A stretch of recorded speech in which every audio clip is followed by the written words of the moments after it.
Now, if you have decided that partnerships are for you and you want to kind of know how to get off the ground and go forward with it, we're going to ask Matt Chu to talk a bit about what research methods that you might have for selecting a partnership or a syndicate. Maybe you can also touch on that too. What's the difference necessarily between a partnership and a syndicate, in your opinion, and then how people can get started with those partnerships? Okay. Well, first off, I'd like to thank the TOC for hosting this seminar.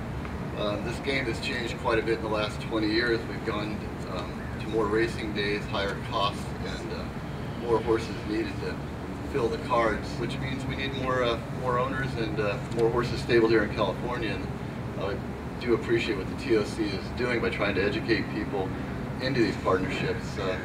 10 years ago, I didn't know what a partnership was. I had a couple of big clients. They kept me supplied with horses on a regular basis. But as things have evolved, now a third of my business is partnerships and syndicates, so I really do value their participation in the sport. What I'd like to say about a partnership is you are entering into a marriage.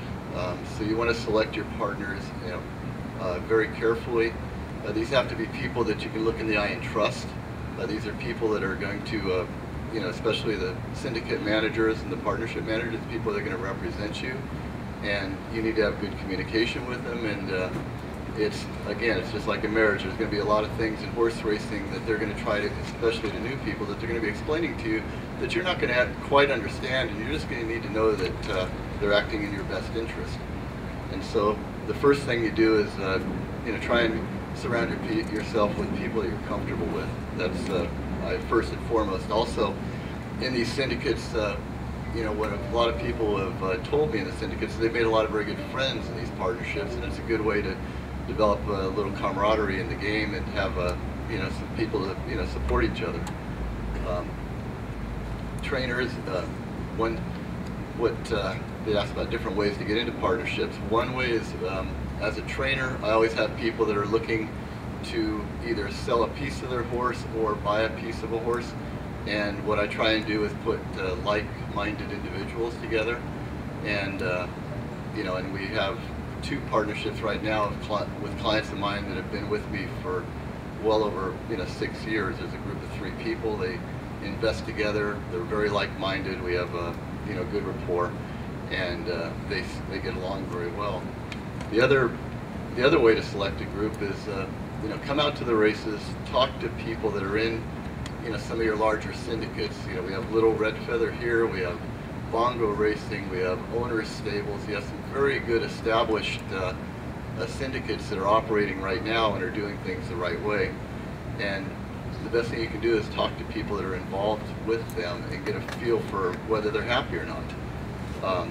One of the things that I really like about these larger partnerships is a person can own 5% of one horse, you can own 5% of another horse, 10% of this horse. So you might have 20% of the expenses that you would have on one individual, but yet be involved in 3 different horses.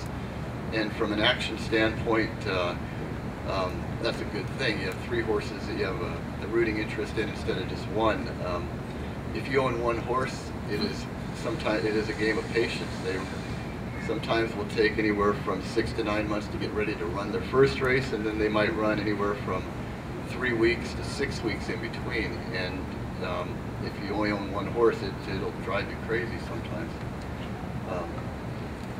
So I do recommend that you diversify your portfolio a little bit, get into a couple of, take a piece of a couple of horses, and have a little bit more fun with it that way. And once you do find a partnership that you're interested in, and you've interviewed the people that are in it, then the best thing you can do is educate yourself as far as how the game works. So the more education you have in this business, the better off you're going to be. This is a game that there's constantly things coming up that are hard to understand, and if you don't have the experience or the knowledge, it can be very disconcerting, some of the things that your partnership will tell you or your trainer will tell you. So education is key. As far as what the partnership can bring you, this is a chance for the small man to have his own baseball team or football team. There's very few of us that have the resources to go out and buy a team and campaign in a season, there's a number of us that can afford to buy a piece of a horse and have that horse campaign in our colors or our syndicate's colors. And I can tell you from experience, the highs in this business is nothing like it. I've had people tell me that they compare it to the birth of their firstborn, which is pretty amazing to me. And I've seen people that 75-year-old man actually came to the races in a cane, barely able to walk into his box. His horse won, and I swear he skipped all the way down to the winner's circle. I mean, there is nothing better than winning a race. As things go, there's a flip side to it. It's not a whole lot of fun watching your horse run last, but if you're in the game, you're going to win races, and you are going to watch your horse run last. That's just a part of it. But if you own small pieces of different horses, this one runs last today, you got one in next week, you got something to look forward to, and as long as you got something to look forward to, there's always hope. Thank you, and we'll take some questions later. Real quick before we talk to Gary Fenton, you described the highs. What is describe your highest high quickly of a win in your career? I've had a number of them, and I'll go back to the gentleman, the 75-year-old gentleman. It was the first horse he'd ever owned. He came to the races, and he knew he had a cane. He moved very slowly. He sat down with a lot of effort. And when that horse crossed the wire in front, the light that came on in his face, that makes it all worthwhile to me. I've never seen that kind of a transformation in a human being before. It took 20 years off his life. Of course, his horse ran last a couple weeks later, and I think it took him 20 years back. But I like watching the reaction of the people. I mean, for me, that's what it's all about. I like working with the horses and developing them.